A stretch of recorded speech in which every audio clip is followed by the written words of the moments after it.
Welcome back to Punching Weight, a celebration of the weird, ambitious, and unnecessary, and the time has come, my friends, to return to one of our favorite topics, 90s first-person shooters. We've tackled Wolfenstein 3D ports, Duke Nukem 3D ports, and Quake ports, but it's time again for the one, the only, Doom.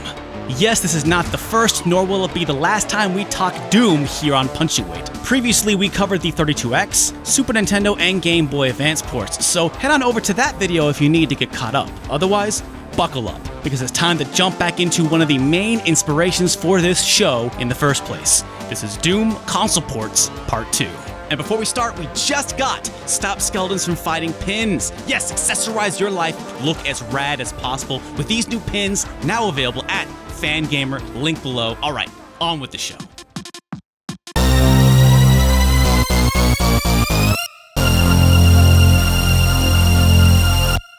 Last time we began with the 32X port for... I remember telling my mom on the car ride home from the store, I will never be bored again, thank you. Personal reasons. However, it was apt because it was technically the first console port of Doom released, dropping just shy of the PC game's 1-year anniversary. However, this was only because the 32X version was rushed out the door to launch alongside Sega's ill-fated Genesis add-on. This port, along with nearly every other console port of Doom, was actually based off the Atari Jaguar version, which was released a week later. Doom for the Jaguar is not only a glimpse at what the 32X maybe could have been with some more development time, but is more importantly one of the best ports of the game, at least in terms of performance. Content-wise, though, it does come up short when compared to the PC, but because it is in a sense the granddaddy of the Doom console ports, it's an extremely important piece of the Doom legacy. Though they supported many other ports at the time, Jaguar Doom was the only port wholly developed by id Software themselves, so not surprisingly, it's one of the best. It looks and plays very well with good controls, a solid frame rate, all running at full screen, which was a rare feat among its ilk. Though there are of course compromises. Just like the port of Wolf 3D, the lack of shoulder buttons on the Jaguar controller removes the ability to circle strafe. However, the number pad allows for an ease of access to weapons not found in any other console port. Unlike the 32X port, enemies aren't deaf and will react to gunfire. Plus, side and back sprites are present, so it's possible to sneak up on enemies. Though just like the 32X port, it has the nightmare difficulty though in name only, since it does not feature respawning enemies, but it's still extremely hard. Jaguar Doom features most of the original 3 episodes of Doom with 24 total levels, though they are redesigned with different textures, simplified geometry, and in a few cases missing huge sections. Though the Jaguar would receive a CD add-on much like the Sega CD, Doom was released before that was an option. Because it was relegated to a cartridge, space was a greater concern, which explains why levels are so different. But why these levels and not the PC originals were duplicated on almost every port hereafter, even in cases where space was not an issue, is beyond me. But it's what happened. And since these levels did appear on so many versions of Doom, it's definitely one of the Jaguar's biggest contributions to gaming. Personally, I don't think these changes are that big of a deal. It's one of the best ports of the game, right up there with the PlayStation 1 and GBA versions. Yeah, I said it, GBA version, fight me. However, the real disappointment is the conspicuous absence of music during levels. Playing Doom in an almost complete silence makes the whole thing feel kind of lonely?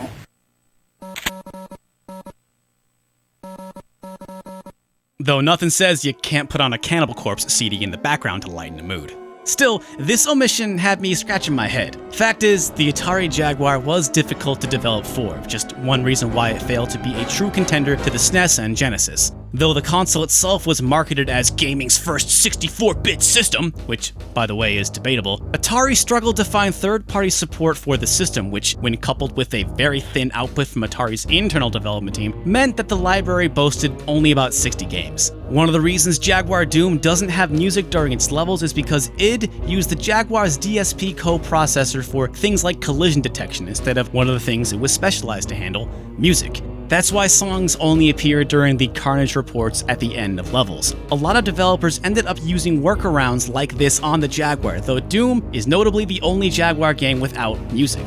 Isn't that a bummer? I mean, even the 32X version had hilarious music, but it was still music. It's any wonder why the Jaguar was the system that finally knocked Atari out of the console market, until 2019, apparently.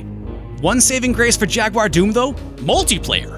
Granted, this was admittedly a very limited capability, since you needed a Jag-Link cable, 2 Jaguars, 2 copies of Doom, and 1 other person willing to deal with your weird video game bullshit. Which honestly would have been a feat at the time, given how the Jaguar sold. Or didn't.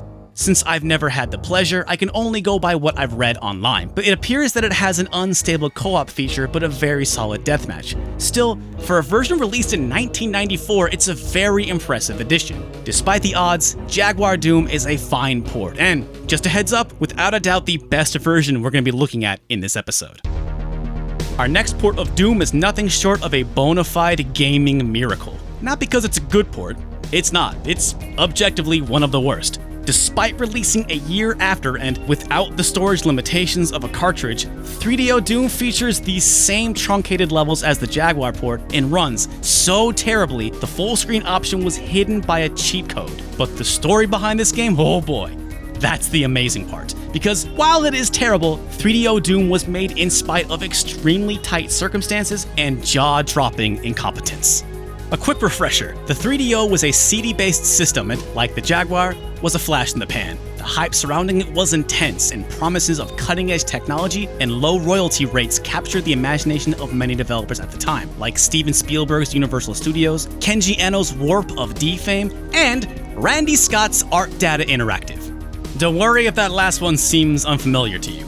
Art Data Interactive's existence in gaming history burned bright and brief, with 3DO Doom being basically their only game.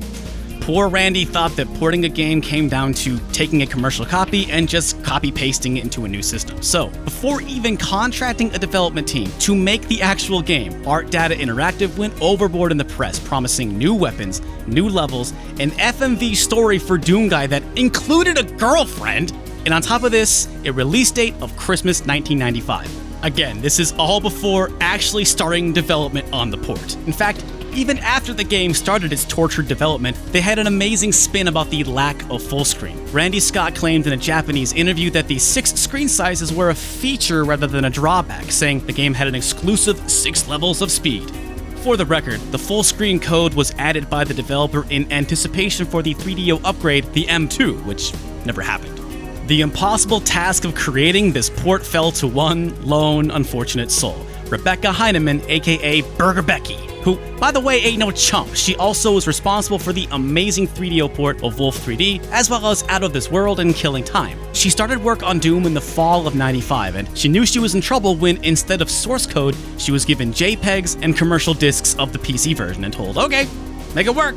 By her estimation, the project would have taken 6 months, aiming for a spring '96 release. She was told to have it finished in time for Christmas, meaning she had mere weeks to work. In this context, it's pretty amazing this game was made at all. Heinemann did her best to explain to Scott that game development was a little more complicated than copy-pasting JPEGs and calling it a day, but was still told to have it ready for the holidays. She got the source code for Jaguar Doom from id and worked frantically off of that, miraculously finishing the game in time. Well, finishing is maybe generous. Basically, she got it playable, and it somehow passed certification on its first try. This was only possible because Heinemann was working off of id's Jaguar port. That's why levels match the Jaguar version and not the PC originals. And it's also why, in a roundabout way, that 3DO Doom has an amazing soundtrack.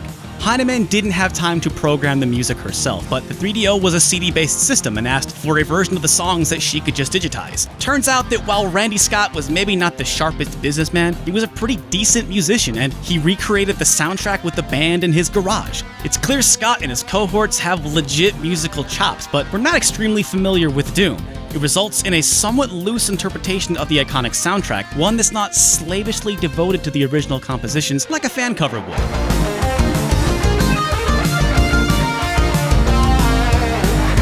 It's a very impressive and interesting take on the soundtrack, and the lone highlight of the actual game. We felt it proper to use it exclusively throughout this video, by the way.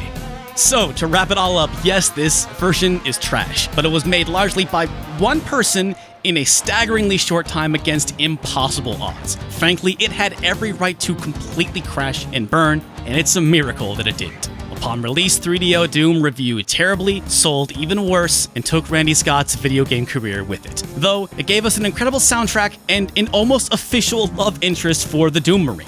This is primo punching weight, people. There's an argument for this being the worst port of Doom. It's definitely in the running, but for my money, the trophy belongs to our next game. Saturn Doom is one of my personal favorite games we've yet covered on Punching Weight. It's just amazing in how it's absolutely terrible. Like, it's almost a perfect object of awfulness. Bad in just like every possible way. Saturn Doom is a horrible disappointment on its own, but especially in the context to when it came out. It was way late to the party, released in 1997, a full year after Quake and a few others had totally moved the benchmark for the first-person shooter. It also came out the same year as awesome Saturn ports of Quake and Duke 3D, which were graphically more complex games, so its awfulness is inexcusable. It's also specifically a port of the custom PlayStation Edition, featuring its original ambient soundtrack by Aubrey Hodges, and a set of levels that includes the 4th episode of Ultimate Doom and Doom 2. But that version had already been on shelves for over a year. Most people who really wanted Doom already had access to this exact game. About the only positive thing you can say about Saturn Doom is that it runs in full screen, but the frame rate and the movement is a nightmare. I'd say it's worse than the 3DO port. You turn kinda slow, you run really fast, and to offset the poor performance, shoot much quicker. But instead of evening the playing field, this just meant burning through my ammo way quicker. I've never been so short on ammo in the first episode of Doom. Like the 3DO port, restrictions in development are to blame for the poor quality. The story goes, British developer Rage Software made a custom engine for this port with claims that it would have a faster frame rate than the PlayStation 1 version. However, this apparently came at the cost of visual and texture quality, which John Carmack found unacceptable. In the end, the game ran on an improved version of the engine that powered the 32X version, so it doesn't include any of the PlayStation 1 port's fancy colored lighting. But this also means that this game is a weird love child of the PlayStation 1 and 32X versions of Doom, which explains a lot. And I mean, the PlayStation 1 version wasn't a spring chicken with its frame rate, but wow! This game runs terribly, and when you factor in bad controls and the altered fire rate, we're at the bottom of the toxic waste barrel here. Carmack would later admit rejecting Rage's custom engine was a mistake. Saturn Doom also deserves a nomination for most misleading package of all time. Nearly everything on the back here is a lie. First off, most popular PC game ever created. By 1997, that was debatable. Second, it's very much not Doom in all its guts and glory. Third, 60 levels of brutal, bloody, pulse-pounding action? No, there are only 59 levels, not 60. And you get docked double points for mentioning that lie twice. This is minor, but the PlayStation 1 version got by just fine with, quote, over 50 levels. Not to mention, they also failed to mention it's both Ultimate Doom and Doom 2, so it's not even good at advertising itself. Also, those screenshots over there, those are taken from the PC version of Final Doom. Yeah, higher quality images of levels that aren't even included in this package. Classy move. Lastly, deathmatch ready with 2-player link capabilities. Oh really? Because over there in the corner it says 1 player. The truth is, there is no multiplayer in Saturn Doom. It was maybe an honest mistake, there's no mention of link cable setup in the instruction book, and I doubt anyone noticed because Saturn link cables were never officially released in North America, and not many games used them. But I'll give them credit, I was totally and completely blown away by how awful this game is. And they know they messed up because the PAL and Japanese regions got slightly improved versions. Japanese and PAL versions did get the link cable multiplayer modes, however, the PAL packaging doesn't mention this, though it manages to not lie about its level count by boasting, quote, over 55 levels. Still, given how terrible this game runs by itself, I would love to see this running in co-op. I bet it's so slow. One last thing, I kinda like the cover of Saturn Doom. It's simple, I think it's cool, and yeah, there you go. It plays in full screen and has a cool cover. How's that for a glowing recommendation? From the packaging to the game itself, everything about Saturn Doom is absolutely stunning. Just block shots all around. It's just amazing. Oh, and speaking of blocked shots, we wanted to put in a quick update on our previous Doom ports video. On that episode, we covered the SNES port, but because my copy was languishing in a storage unit in Anchorage, Alaska, we had to use emulation, which resulted in some less than optimal video quality. So here it is, Super NES Doom in all its glory running on the OG hardware. And it definitely looks better than it did on an emulation, but it's still pretty clunky. Fun fact, it's the only port not modeled off the Jaguar version, and while still missing a few levels of its own, it has a few that wouldn't appear on consoles until proper ports arrived as a bonus on the Xbox version of Doom 3 and the XBLA versions. But that is going to do it for this episode of Punching Weight. We want to give a huge shout out to our buddy Zyrother for helping us with the Jaguar footage, and to the Sober Dwarf for helping with the edit on this video. And of course, the biggest, brightest shout out to our radical Patreon supporters who helped make this video possible. If you didn't know, Stop Skeletons from Fighting has been a Patreon supported show for over 3 years now. For just a couple of bucks, you too can join the skeleton crew and see your name here, hang out in our private Discord, the Bone Dungeon, and get early access to new videos. Of course, if you have any weird, unnecessary, or ambitious games you would like to see in future episodes of Punching Weight, let us know in the comments below. Thank you so much for watching. Stay powerful.